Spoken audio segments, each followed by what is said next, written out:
Ecobonus e Sisma Bonus, al via il nuovo sistema per recuperare dal 50 all'85% del costo sostenuto per i lavori.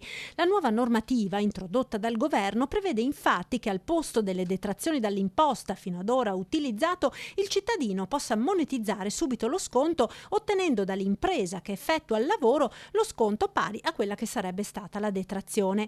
Sarà poi l'impresa stessa a recuperare il denaro con detrazioni d'imposta, una misura che secondo Confartigianato metterà in ginocchio tante piccole imprese. Credo che questo sia un elemento che va a mettere a repentaglio la struttura economica e quindi la struttura anche produttiva delle imprese, perché non possono sopportare 5 anni di esborso e di recupero di questa imposta. Buona l'idea di rilanciare il risparmio energetico e gli interventi antisismici con lo sconto in fattura, dicono gli artigiani. Cattiva l'esecuzione che vuole il piccolo imprenditore essere anche bancomat per lo Stato. Una scelta, dicono gli artigiani, che finirà per premiare grandi società di intermediazione, penalizzando le piccole imprese ma anche i cittadini, visto che i costi aumenteranno. Alla fine chi fa l'operazione di utilizzo di questo credito sulle spalle delle imprese non lo farà solo sulle spalle delle imprese, perché costerà di più il lavoro al cittadino, ma sicuramente nella parte del contributo costerà di più anche